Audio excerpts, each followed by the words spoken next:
pandemic. The lockdown to prevent the spread of coronavirus in the country has greatly affected the retail business. Most stores, except for stores selling essential goods and food and grocery stores, have been shut across the country. Non-grocery and food retailers are reporting 80% to 100% reduction in their sales during these times. Even retailers of essential items are facing losses as they aren't allowed to sell non-essential items, which generally brings in higher margins. And if reports are to be believed from all the quarters that are coming out, we can see massive job losses in the industry as well. Today, we have distinguished panelists amongst us who will try to let our audience know where the retail industry is heading and what's in store for them. We have with us Mr. Joydeep Bhattacharya, who is partner at Bain & Company, Mr. Anil Talreja, who is partner and leader of consumer business at Deloitte India, and Mr. Pinaki Ranjan Mishra, who is partner and national leader, consumer and retail at EY India. Thank you very much for joining us. We'll start the discussion with a very pertinent question and the question that most of our audience would like to know from you. What has been the exact impact of COVID-19 on the Indian retail sector? So if we can ask Joydeep to start to give his views on this, and then we can move to other panelists as well. Great. Thanks, Varun, and good morning, everyone. Varun, to your question on what's been the impact, as you said in your opening remarks, I think there are three drivers to the nature and scale of impact. One is essentials versus the rest, right? And we've seen a surge in essentials buying, especially in the first few days. It seems to have gone down a bit for the kind of, the daily sales track that we are doing at our offline and online retail clients. The second driver is out-of-home traffic, as you said, and out-of-home consumption. This is at restaurants, hospitality, offline trade. All of that is actually frankly near zero, right? And the third driver is that online and delivery has surged, right? So e-commerce, as well as some offline players who've tried to scale up their home delivery capability, those have surged, again, obviously for essential goods right now. However, the interesting thing that I'm noticing that a lot of neighborhood kiranas as well as chemists have actually stepped up. You do see the cooperatives also being able to operate to provide daily essentials. So that part of the food supply chain is working. But across all these sectors, we see available manpower being a problem. On-ground operations, getting manpower to move around, that's a problem. And while there is supply at different stock points, just the flow, whether it's from the FMCG depots to the DCs of retailers or from the DCs to the stores, that is under severe stress, right? So what is in store right now is selling or being delivered, but the flows aren't happening as much. Sure. And Anil, what is your assessment of the situation at the moment? So Varun, see, the way I look at it is essentially broken up into two elements. One is essential goods, and the second is non-essential. Although there's a separate controversy as to what is essential and what is non-essential. But if you were to sort of look at the essential goods, there is an initial spike that is being witnessed. The supply chain is a very important element of the essential goods being sort of shipped to the relevant last mile delivery stroke mom and pop stores. And although I think the other unusual aspect that we are seeing on the essentials is the amount of cash being generated. So some pockets of the community stores are generating a sizable amount of cash. Some of them are not. So with regard to the essentials, I think there is certainly an immediate sort of turbulence that has been created. But what is important is, and we can discuss that a bit more in detail later, is what is going to happen once things go back to normal. The other bifurcation that I did was the non-essential. Now the non-essentials, i.e. the apparel, accessories, and fashion, etc., these are like virtually dead and stopped. And that is actually creating a lot of issues amongst the general trade community. Now, there, I believe the immediate impact is going to be significant. But I think one will have to just sort of stay put and see when things open up, as to what extent things and people will go and do some good, get onto a buying spree. So that's how I'd like to categorize the immediate impact. And Pinaki, coming to you, you have been tracking the industry for quite a long time. How do you look at the situation right now? Thanks, Varun. I think both Anil and Joydeep have covered the retail perspective quite well, and it's pretty much similar view. But I will look at it more. Let me put another angle to it and look at what are consumers going to do, because ultimately that is what will reflect in end retail. So if you see consumers now, they are pretty much, they did a little bit of overstocking on essentials, and I think there will now be big pressure on retail to also redefine what is essential. And I'll give you an example. For example, today, if you see all schools are off, right? They're all running online classes. Now, in my mind, quite quickly, your stationery will become essential, right? Because that's required to, run education. Then, for example, men's grooming has been fairly ignored now. I mean, we are all worried about hair oil, but men's grooming will become essentials quite soon. So I would say that if I were a retailer, I would really look at my portfolio and see how can I do a little bit more than what I'm doing. See, this initial people are going to eat more. In fact, what you will see is that people have learned the art of actually being frugal. So my sense is at a household level, you might actually see in the total consumption of many items going down, not just to preserve cash, but also because they have realized that we probably don't need so much. We have to be healthy and many other factors. So my sense is if you are a retailer, look at what portfolio you are carrying. What is the next set that will get into essentials? How do I ensure that I stock that item and make it available? That's one key part. The other part which will remain even after lockdown to a certain extent is the desire of people to reduce contact. And let me explain why I say that.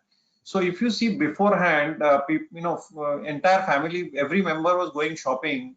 I think even after lockdown is over, because of concerns, you will probably still see probably a single member of the family going shopping, and that also has an impact on impulse purchases. That has an impact on purchases of, let's say, snack food. So there will be some impact along those lines also based on how consumers are going to immediately react. This is all about medium 3 months, 4 months kind of thing. Long term, of course, I mean I totally echo what Anil and Joydeep said. I mean if you're an apparel player, for example, you need to worry about what stocks I had. I mean, this season is gone, so I've ordered for the next season. Or what will I do with the stock of this season? I mean, if you're a furniture player, and we have seen it in the past that these sectors will take long to pick up. The only plus point I see, and this is a big plus for some categories which seem to be very, very down now, is that don't forget that Indians are spending a lot on travel, both nationally and overseas. Now that will come down. So what it will do is it will also impact retail positively, because if I spend X rupees on, let's say, travel to Jaipur or Rajasthan, and if I have that spend less now, maybe I'll spend a little bit more in retail. So I see positive, but again, it's very, very hard to predict what will happen. It all depends on the extent of the lockdown, the extent of the impact of the virus. Yeah, sure. And also one thing which is becoming more clear now is that the lockdown will extend, and the government will extend the lockdown, and we don't know how long it is going to be there. So as a retailer who was expecting a relief from lockdown, and now it will be going on forward. What do you guys think? How will it impact retailer further when we don't know how long the lockdown can carry on? So if Anil can take a lead in this. Yeah, sure. So Varun, unfortunately, I think this is a marathon and not a sprint, and hence, it's pretty much a long haul. But given the current situation, and I think the way our administrative authorities and government is reacting to the situation, and the speed at which they are doing, I think, again, anybody's guess, but in our view, after speaking to a lot of our clients and doing some research, the initial impact on the retail community, in my view, will be anywhere between 12 to 18 months. That sort of a time period, I think a retailer will take to come back to his normal sort of routine cash flow position, working capital, or even his revenue position. But I think what is extremely, extremely important is the power of sustainability. The retailers, need to be sort of absolutely careful about planning for the next 12 to 18 months, because their existence to a great extent is at stake, and that is what is extremely important. They can't take a wrong decision.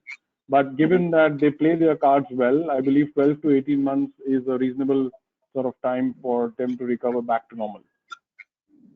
Sure. And your views on this, Joydeep, if lockdown persists, what do you think Yeah. would be the situation for retailers? So, what at least in our latest discussions with clients, we are expecting some kind of a lockdown across different parts of the country. At least for the first quarter of this fiscal. And there may be things that open up, in the interim, but I presume there'll be some kind of a lockdown prevalent. But I think more than that, I think the economic impact, which is what Anil was referring to, is absolutely, set. I mean, is going to be felt over the next, 12 to 24 months. You've seen the most kind of, recent forecast of the GDP slowed down. In some senses, even for next year, we're going to be starting off on a relatively, smaller base than otherwise. And depending on what the government does in terms of fiscal stimulus, I think the impact on the lower sections and therefore on discretionary spends, will be quite profound. I think absolutely picking up on what Pinaki said, there would be some reallocation of household budgets, from non-retail to retail, and within categories within the retail budget.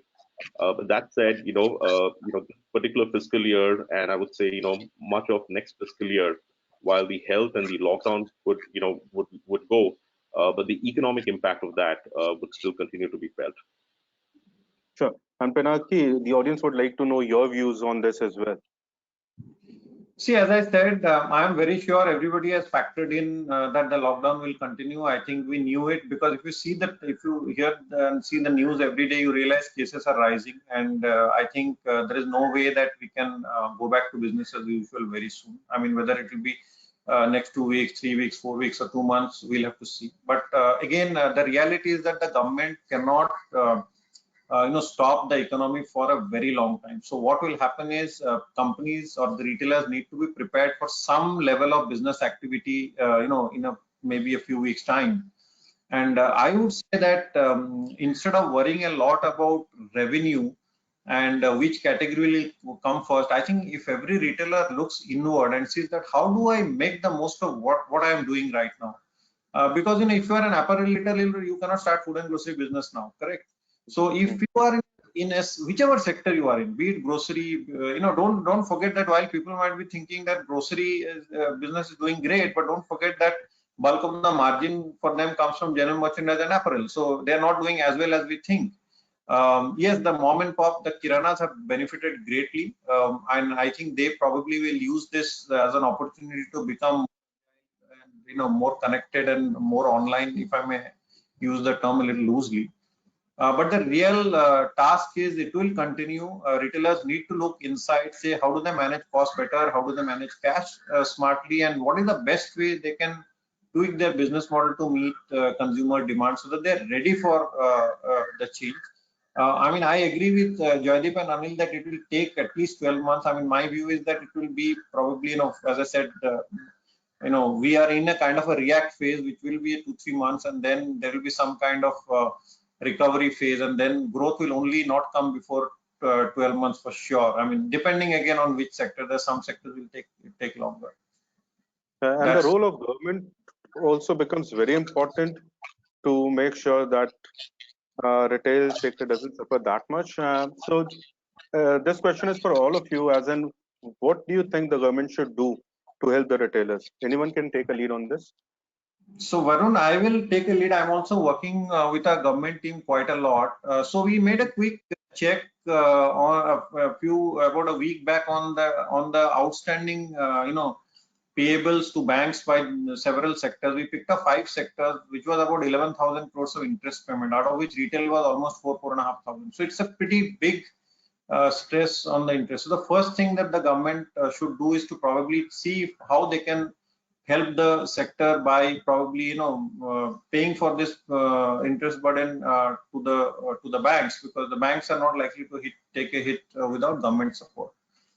Second critical part is to enable labor. So I think Joydeep alluded to it in the past that one of the big challenges, even after lockdown goes away, is that do I have people available to deliver? Do I have people available in the stores? Do I have people in supply chain?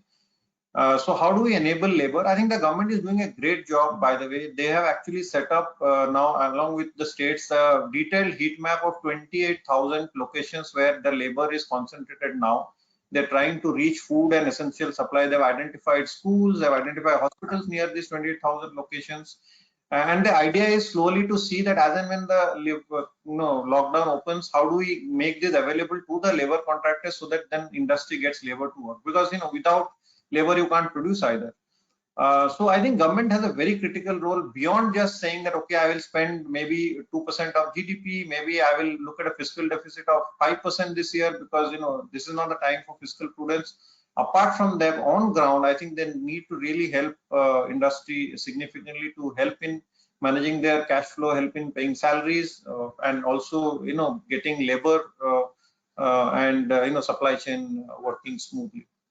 And Joydeep, what do you think about government's role in this whole situation? Right, Varun. So, as within Bain, we are saying that this is probably the first time since the Second World War that there is both a demand shock and a supply shock coming our way, and which is global in terms of its impact. I absolutely agree with Pinaki that there are a number of, measures on ground that the government can take. At the same time, I think what it does in terms of both stimulating demand at the economic level would be absolutely critical. So in our conversations with government, we've been, actually helping them assess the impact on employment. As you would know, when you look at retail, and I'm not talking about modern retail, if you look at the entire unorganized traditional retail that exists, that's a large source of employment, right? Both direct and indirect. My sense is that, to the extent that government can both stimulate demand and, figure out how to get the employment back, that is going to be critical for, how well the retail sector then responds. But there are, in some senses, big problems, big challenges ahead, both demand and supply side, that we have to look at. Yep. Anil, you would like to add to that? If I can just add, just to add, I think what is extremely important, and fully agree with Pinaki and Joydeep, what is also extremely important is cash is also for the laborers and the workmen and the workforce. And I would sort of allude to the same thought that the government has done a fantastic job of ensuring cash gets into their bank account.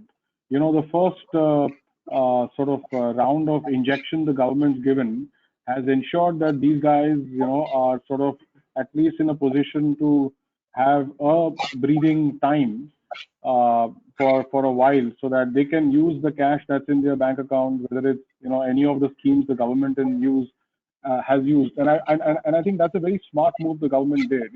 They used all the Jan Dhan, etc. schemes and ensured that cash gets into their account without people standing into queues, or just pretty much faceless, contactless.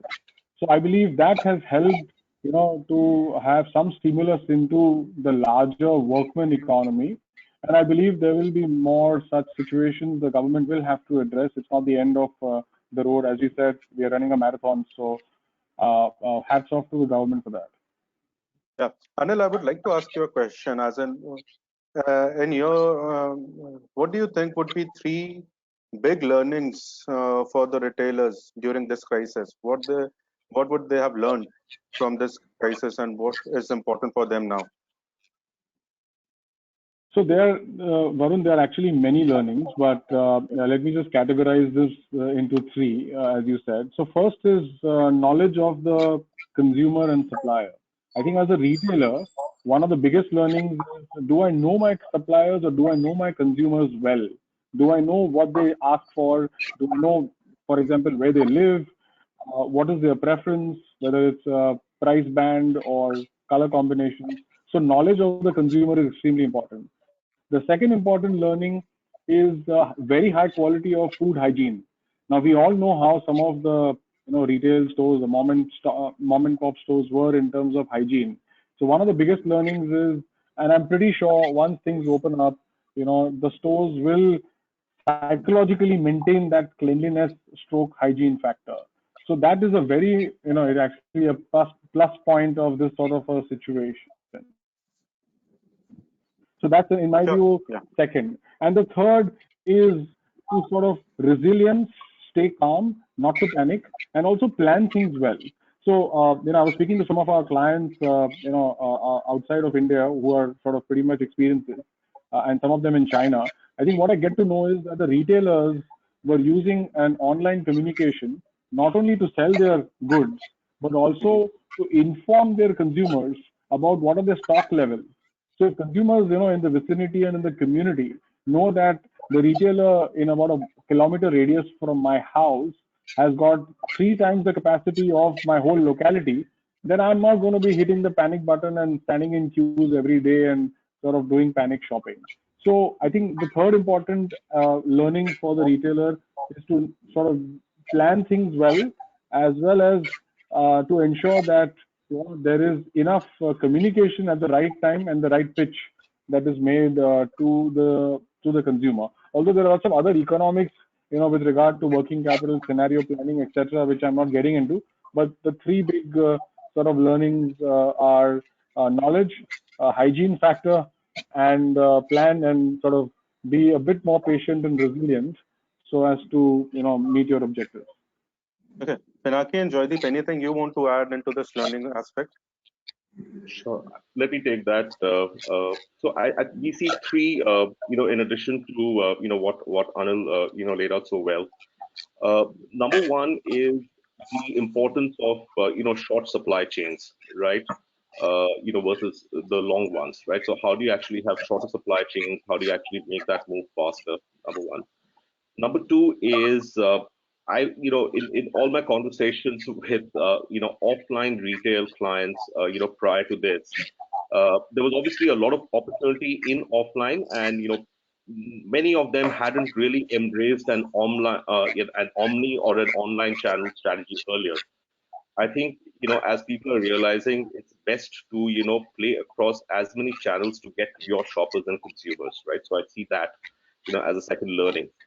The third one that we are seeing, which is what is really coming out, is the importance of partnerships. So last week we got one of my offline grocery clients who had managed to open up, their 300 plus stores, but there just wasn't any customer traffic, right? And they weren't able to scale up their home delivery capability. That's not their core expertise.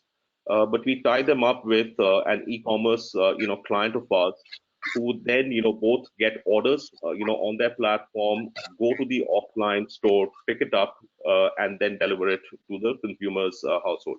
So I think the importance of looking at partnerships across the ecosystem, whether that's for delivery, whether that's for payments, I think this entire ecosystem play that we talk about in retail, just the importance of that has been heightened, and there are a bunch of learnings there for clients across sectors in retail. Pinaki, I want to ask you one question. As in, we don't know, we are not sure how long the lockdown would be.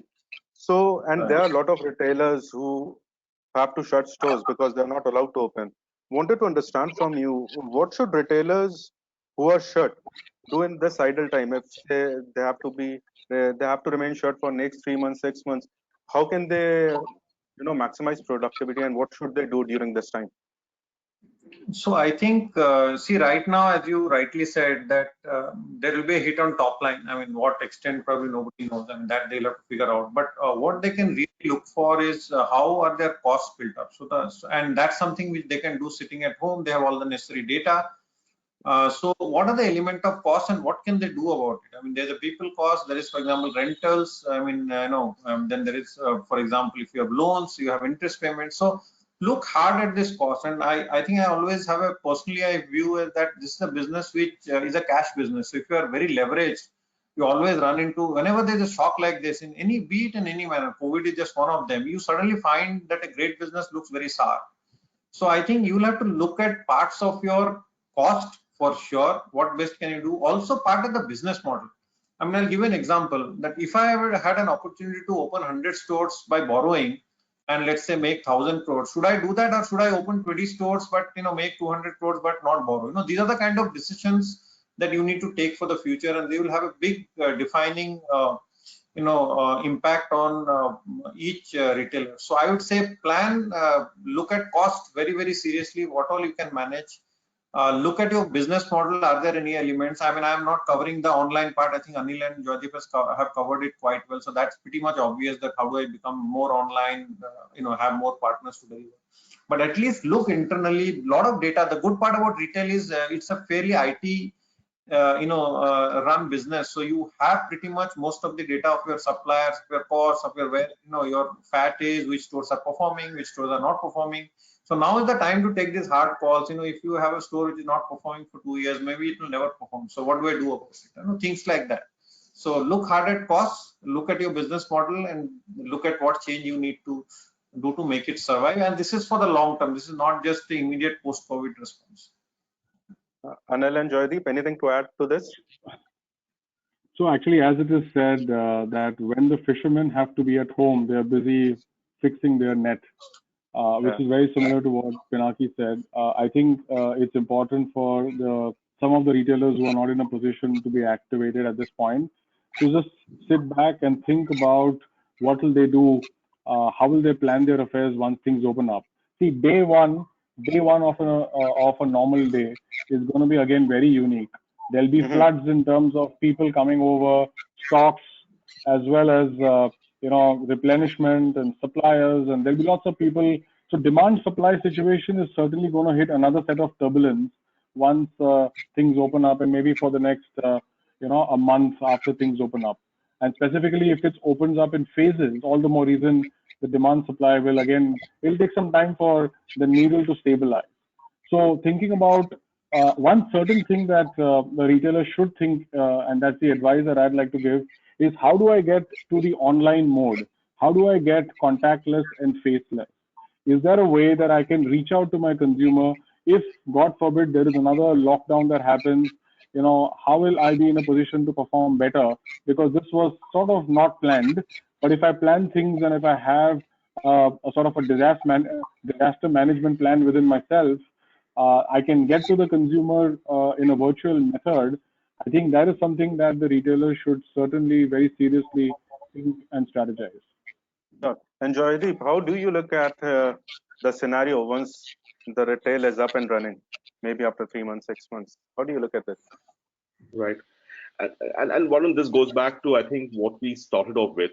It will vary across sectors. There are four patterns that we are seeing. Number one, restaurants, hospitality, those which are dependent on outdoor traffic and out-of-home consumption. They've obviously taken a big hit right now, but they will recover also only in the long term. So there is no kind of, immediate respite for them. Some of them are trying to change, at least in the restaurant space, to more delivery, but that just kind of, mitigates only part of the impact. Second pattern is, I think, what Anil referred to. There will be discretionary categories, apparel, footwear, which will see a sharp bounce back once access is restored. So this is delayed demand, not dead demand. And then it will settle into the kind of growth that was happening earlier. So there'll be bounce back in the discretionary ones. Essentials are best, which is the third pattern. Our best sense is that there is really no fundamental shift in consumer behavior. As Pinaki also said, you really can't have more and more food, right? So there was obviously a spike because of pantry loading, but then it should settle down into depending on food and non-food essentials, into a more kind of steady state after that.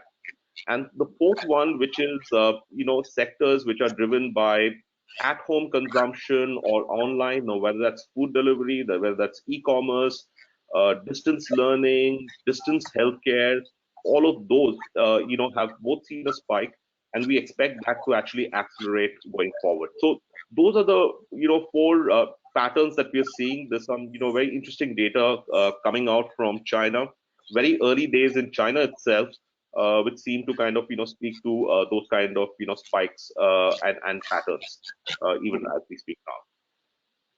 Yeah. So, Joydeep, I want to ask you, what are the learnings that we can take from China? Because now the retail stores have started gradually opening up in China after the massive outbreak. So, what lessons do we have for retail community in India, which can be taken from China? Yeah. Varun, I can talk about what we are seeing right now. My Okay. advice would be to kind of let's not take it as given because these are very early days even in China. But I'll tell you, two, three things which are both surprise, some expected, some surprising. So number one, there was obviously a big spike towards online, even for essentials and food products in China. I think the more interesting part is that in March, once offline came back, uh, even for essentials, online growth was higher than it was in the past. So there seems to be some stickiness in terms of grocery. And you would think that grocery online was about the last bastion in some senses for e-commerce. Mhm. Very encouraging signs in China as to the shift there. And as we've seen from our research in India, it's really the first purchase in grocery which is a big barrier. Once you get past that, and if the experience is good, you could tend to kind of stick to it. That's number one. Number two, we are actually seeing the bounce back that Anil referred to. I spoke about in discretionary products. So both electronics, I think, were down 30 to 40% in February. In March, they were down about 10 to 15%. So there's some kind of comeback in both electronics as well as fashion, right? So those have been the kind of key trends that we're seeing in terms of media habits. A massive shift towards obviously different online applications, but more so in healthcare and education. Apart from obviously the social network and stuff, but healthcare and education online have seen a massive and a sustained spike. Sure. The next If I may question is add, for. Okay, sure. sorry, Sure, go Varun, ahead. if I may add on the China experience, because Yeah. we actually spoke to some of the retailers in Wuhan in particular. So Mhm. Wuhan went into a lockdown on 23rd of January at 10 a.m. and I think about 75 odd days is being shut. So the experiences are pretty interesting. So overall, there is a prediction. Again, it's not validated, but the overall drop in the sort of retail sector in China and the province is somewhere between 15 to 20%.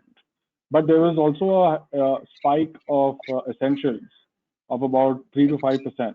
So it's a mixed bag. But I think as Joydeep rightly mentioned, the e-commerce infrastructure in China, I mean, let's accept it, is much more stronger and much more than what we have it in India. So one of the takeaways is to actually have in this sort of an infrastructure in India where we are in a position to even reach out to our rural markets and rural consumption, rural consumers with the help of the online channel, which China was able to do. So I just wanted to supplement what Joydeep just said, given some of the discussions that we've had. Right. And which sector of retail would be hardly impacted by this pandemic, sir? We know that non-essential items are not working. So once the recovery period starts, what do you think? Which sector of retail would take it longest to recover? Anyone can answer this. So I think we have just done a quick study of various sectors, and I think obviously the most or the least impacted will be your chemists and food and beverage and health. That's probably the one that will be the earliest bounce back. Personal care, again, barring the core beauty, also will bounce back fast. So Mhm. will be care because most of the items, I mean, either are an essential or are almost essential. So they will again. Bounce back faster.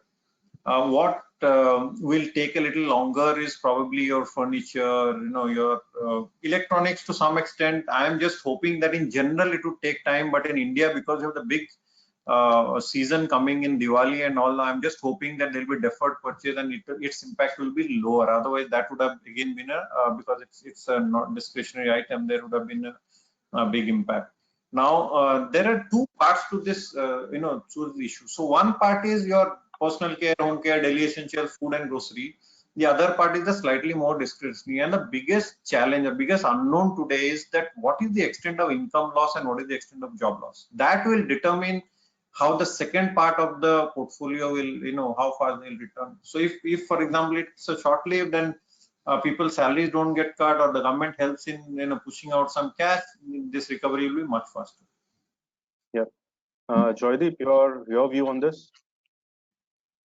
Yes, I agree with what Pinaki said. Obviously there are some which will benefit in terms of categories and retailers, and at the other end, you could think about food service, out of home consumption, which will be poorly impacted. There is, in some senses, while you can push government, push society, etc., there is some kind of external conditions that retailers have to take. But I think what will distinguish winners, even in the badly impacted sectors, is really how they respond to this crisis going forward. So I think there is, from a pattern recognition, if you look back to the earlier crises, like a decade ago, the financial crisis, there are clear winners and the rest.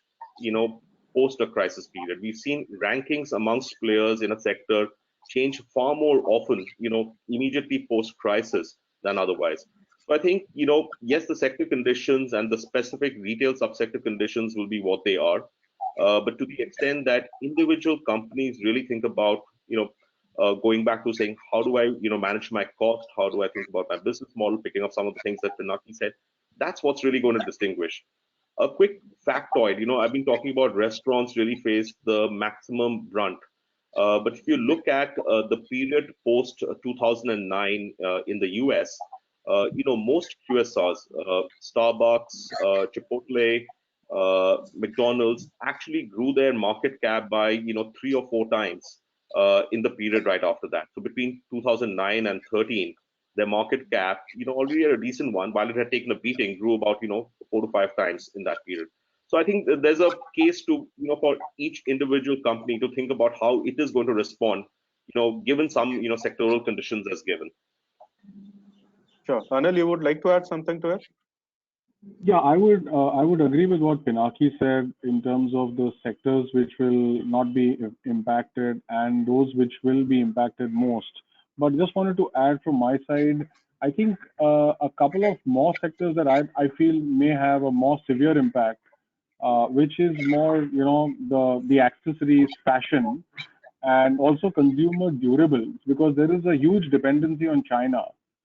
And these are like more discretionary spends, right? So we do know a lot of festivals are coming up, as well as the fact that a lot of the high-end luxury products do have origin in Europe. So if you look at France, Italy, which have also been very severely impacted. So I believe fashion, accessories, and to some extent consumer durables will also be severely impacted as a result of this crisis. Sure. So a question that I would like to ask, how would the consumer behavior change in the post-COVID era? How would he spend? So I think, in this sort of a situation, brand loyalty, in my view, is extremely important. So I was speaking to a couple of our clients yesterday, and they said that, look, I am worried that today I am a market leader in my segment of retail, but because of the lack of me able to reach my consumer may shift his use from a brand to another brand, which may be inferior brand. But how do I then come back in the mind of the consumer? So the Indian consumer, as you all know, is very emotional. Once the consumer likes a particular brand, he falls in love with it, and then it's very difficult for him to be detached with that brand. So now is the point where there is some sort of a vacuum between the consumer and the brand owner to some extent. And hence, to get back to the same situation is a very important consumer behavior, which one will have to wait and watch. And in the Indian context, because Indian culture, Indian consumer, the look and feel sort of a person who wants to, check products before buying and also make payments using not POS or online methods, but hard payments. Again, because of the situation, people have been forced to make online payments. So it's difficult to have a consumer come back to your own brand. And so brand loyalty, in my view, is going to be extremely important. That is going to be something that one has to watch insofar as the consumers are concerned. Varun. Sure. And Pinaki, how do you look at the changes in consumer behavior once retail is up and running? What would be the See, priority? the biggest change will be, of course, the fact that many of them would have tasted. I mean, I always say that consumers always had a vision of online, but now they have the experience. That's the big change. And I know for personal experience that people who knew there is online but never took the trouble of doing it have now had to do it. So I think that's the biggest change, that I now taste what is available, and it is just not anecdotal for me. That's the big change in behavior. And when I say online, I'm referring more to home delivery, online convenience, or in a larger context. I think that's the biggest change that I see. The second change that could happen is that we always believe that the consumers are becoming more favorable towards brands that are seen as more empathetic, that are more local, more authentic.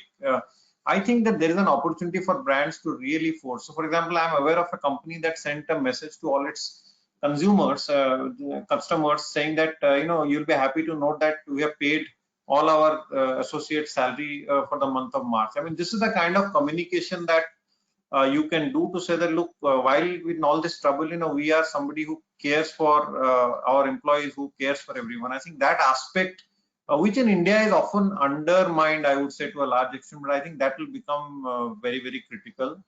The third part I see, as I told earlier, will be some shifts in, for example, if I can't travel, then will I buy an extra piece of clothing? Restaurant, as I think Joydeep has rightly pointed out, looks to be very, distressed. Unlike US, as I was going to point the same thing, that in US it did extremely well just after the. Now what happens is, you have been cooked up at home for a month, right? I mean, what would you want to do? First thing you would want to do is to go out and enjoy, let's say. And if the restaurants are smart in putting social distancing and a little bit of order, maybe they can leverage this extremely well. I personally feel it's a great opportunity for restaurants and QSRs to actually see how they can manage this situation smartly and make the most of it. Of course, there'll be losses, but how do they make the most of it? So I think the consumers want to enjoy. You ask anybody, anecdotally, and you say, okay, when do I get out and I do something that is safe? But I want to definitely, go out and do something. So these Joydeep? are the areas where there will be a big change. Sure. Joydeep, you seem to be agreeing with Pinaki on the QSR and restaurant part. Anything you want to add and on this, as in where would consumers spend? Yeah, so God willing, demand's going to come back in terms of offline to QSRs. The US in the past provides a great example. And if you look at what happened last weekend in Shanghai, all the restaurants were open and they were like really, really full. But just continuing on the trend that Pinaki and Anil talked about in terms of consumer preferences, we see two, three things. Number one is we do think there's going to be a polarization of value in most categories, right? So this is not a new trend; it was happening. Consumers either tend to gravitate towards just the value brands or the premium brands in a category. A bunch of brands today, which are middle of the road, need to kind of make a choice to move either up or down, right? And we've seen this, play out in other markets. That's number one. Number two, I agree with Anil that the role of a brand and brand loyalty is going to become critical, and that sets up a very interesting dynamic between retail versus brands, right? So there is in some senses, a fight for margins between retailers and brands. So how does that play out over the next few years is actually going to be very interesting, especially in a situation where retailers are going to be under significant margin pressure. They'll try to do their own private label and own brands. You do have third-party brands which are now going to be more important. So I think there's a very interesting kind of power game kind of coming up. And I would say that the third one, which again seems to be locked in, whether as Pinaki said, move towards online, preference for health and wellness, purpose-driven brands, all those seem to be even more accelerated, as a result of these. But my sense is we'll have to wait and watch to see how consumer behavior actually evolves. And what I would say is that in India, as in many other kind of developing markets, there is a big role that suppliers and brands can play to shape these preferences going forward, right? So consumer preferences don't evolve in the vacuum. They're going to be absolutely, driven by, what the suppliers do, whether they're retailers, whether they're FMCG brands. So that's going to be an interesting one to see, how that evolves. Sure. So I'll just take one last question before we move on to the questions from our listeners. There are a lot of reports that have been coming out about the job losses. It has been coming from all the quarters, all the associations, all the surveys say that there would be massive job losses. I would like to know from all three of our speakers, what do they make out of all these reports?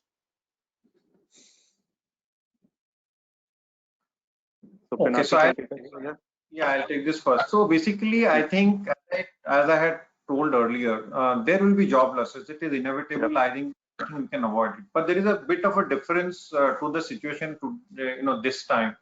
So my sense is that where there is no fundamental change in the business model, the job losses will be a little lower. I think companies will be a little more charitable this time, a little more, what should I say, more social in nature this time, actively, of course, encouraged by the government as well. So to that extent, the job losses will be larger where there is a fundamental shift. If you don't need the people to do the business, what will you do with them? I mean, if you, so that's one. Second part, I think, is in this time, the job loss will be a little moderated by the salary cuts. So I think companies will really strive to say that we cut down salaries and probably starting with more at the top and going, further down, lower and lower, and saying that how can I ease the pain of my employees? That's the second point. Third part is, don't forget that at the end of the day, India is a growing economy and talent is scarce. So at the end, you also don't want to end up in a situation where you lose talent and then suddenly, 12 months, 6 months down the line, you have a huge, I mean, you are back in business, right? So I would say that there will be job losses, moderated, and especially where business models change, and companies will be more social this time than they have been in the past. Yeah, sure. Anil, your views? So in my view, I'm pretty optimistic. So we know that there are some announcements made by companies for which have sort of truncated their employees. But in my view, that's temporary. I think there would be some temporary sort of turbulence with regard to the employment situation. But I think once things go back to normal, I think people will be much more energized than ever before, in my view. They've taken a good break in some sense of the term. I know it's been a painful one, but I think going back to work, it's always going to be good. And for those people who've lost their jobs, I'm pretty sure, once things get back to normal and, companies sort of visualize that, look, they're getting back into their groove, the growth rates are coming back, I'm sure those guys will be back in employment. So I think this is certainly a problem, but it appears to be more temporary.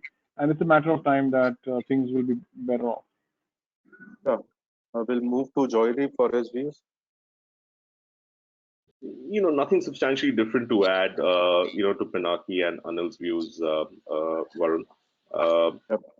I probably tend to come out as being less optimistic than my other panelists, but right now companies are, frankly, doing well in terms of protecting, employees and jobs. But as we discussed, during this, if the effect, as all of us are seeing, is going to be over the next 12 to 18 months, the smart companies will cut fat, and the not so smart companies will cut both fat and muscle. So let's see where we end up. Sure. And we have been getting a lot of questions from our audience, and I'll just read out the questions, and any of you can take it up. So the first question that we have is, should property owners and the mall owners consider the rental waiving or switch over to revenue sharing model during these times?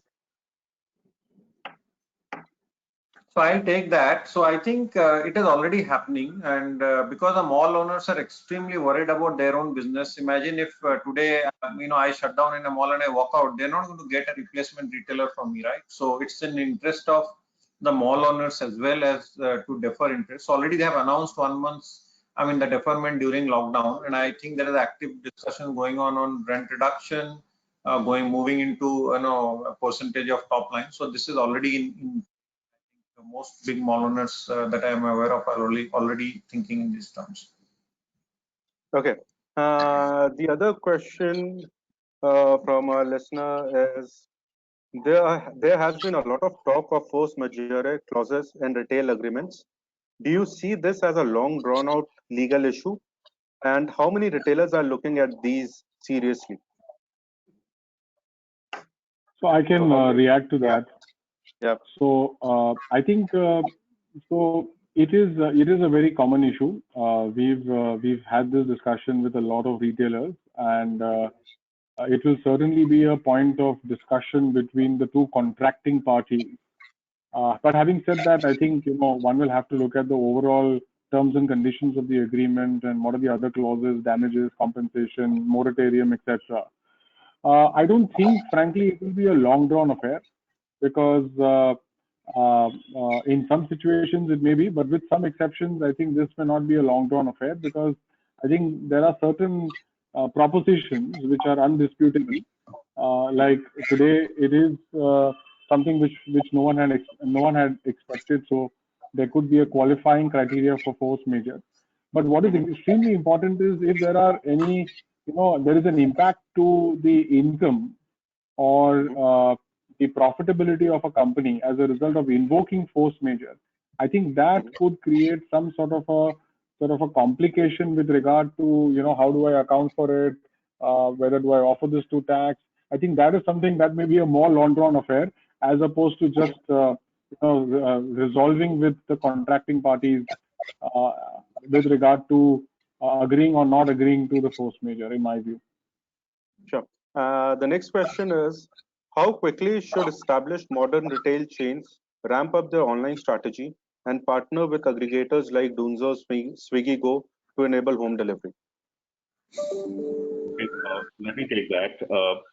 Frankly, the modern retailers that we know have already started doing this. Some of them were doing this earlier, and those who have not, are actively exploring partnerships or have started pilots as well.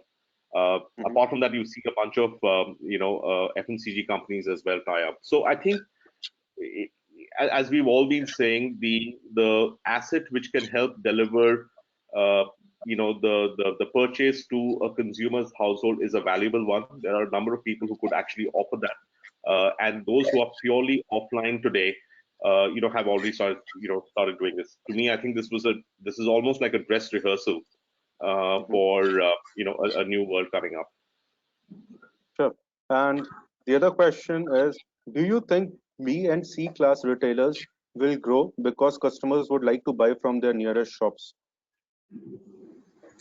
So I'll take that. I think smaller neighborhood retailers will grow provided they adapt quickly to the changing circumstances. I think they have had the real taste of the demand. So today you'll be surprised, probably most of the neighborhood kiranas actually know the name of the person, the mobile number, and what is their monthly provision. It's a tremendous amount of quality of information that they had, which maybe they intuitively had, but now they have real data. And if they're able to connect and continue this connect, I think there's a big opportunity for the neighborhood stores to do this. Also, don't forget that in a time of crisis, they have stood by, these consumers, and they really have a window to leverage that, but it's a short window. So I think the faster they move to this model, the better it is, and the smarter retailers will definitely win in this situation. Yeah. Other panelists would like to add into this. Any thoughts? So I just want to say that community-based buying is a new concept which was not very frequently and widely accepted in practiced in India, but I think that seems to be doing the order of the day. So just to add to what Pinaki said, we are seeing those gated community societies. They get their sort of their own store and sort of a specific time that there is enough security, there's hygiene. I think these are some important learnings from interactions with mom and pop stroke grocery retailers. Sure. The other question is, with lockdown extending, there are many small and medium scale industries that will not survive. How should people working there look out for themselves? let me take that for a bit, and would love Pinaki or Anil if you can add.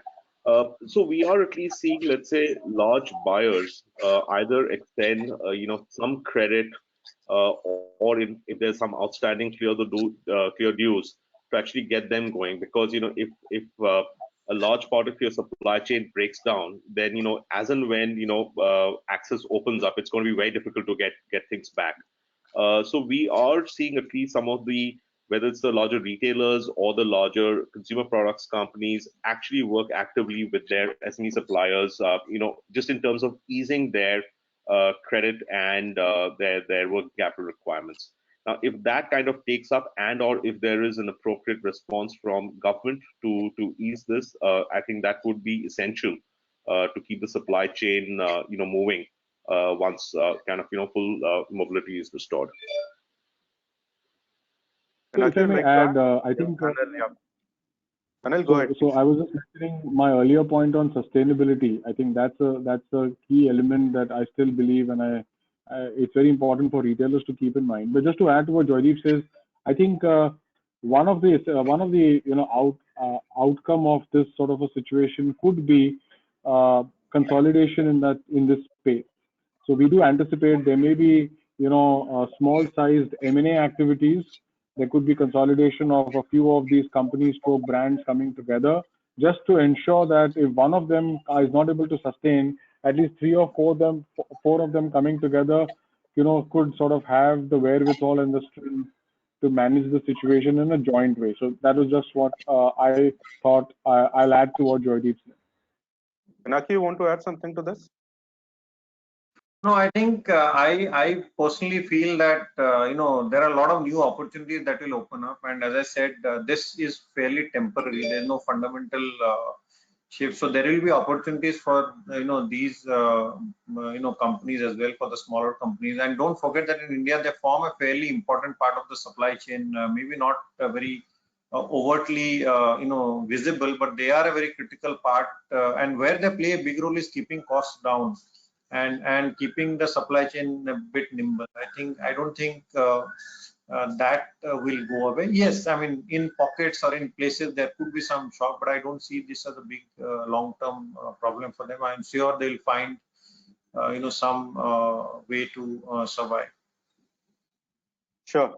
And as we are drawing close to the end of the webinar session, we'll just take one more question. And the question from our viewer reads, what is the panel's view on paying salaries to staff without any work for the month of April? Cash flows are zero or almost zero. What do the panelists think? Yes. Well, I would. So if you're talking about the staff, I would absolutely suggest keep that going, because to me, again, this is emblematic of cutting muscle and not cutting fat, right? We have seen some clients continue to do that, while most senior levels either take deferred bonuses, salary cuts, etc. So there's got to be a gradation in terms of the pain in that sense, right? So that's what I would say. And I think the tasks are different. The senior leadership has to figure out different changes in business models, where the easy kind of fat is, and do that. But the frontline staff, you would absolutely want to be there as and when the stores open up and or traffic increases. Well, I will fully agree with what Joydeep said, actually. And maybe I think what is also important is that your gesture to continue to pay salary in the month of April, imagine what feeling that will get to your employee. They will really be so motivated, and they will realize that these are difficult times and you've supported them, and they will go out of their way to support you at a situation where you need them the most. Right, Pinaki, anything? No, I think they should keep the salary going. As I mentioned in the past, probably there will need to be some cuts. I don't know if April is the month to do that, or maybe it will be May. Depends on the situation of each company. But I would say that probably some cut that starts at the top and then it trickles down. But it's important to keep people engaged. It's important to give them some income, if not the full extent, to to the extent possible, and then hope for the best that things will come back to normal in a couple of months and everybody will have some work to do. Sure. So thank you very much, Joydeep, Pinaki, and Anil for joining us for this webinar and sharing such deep insights with our audience. With this, the webinar session comes to an end, and I hope the viewers would have got an understanding about the current situation and the way ahead for the Indian retail industry. Thank you very much again to all the panelists, and stay tuned for more. Thank you. Thank you. Varun. Thank you. Stay safe. Thank you. Bye-bye.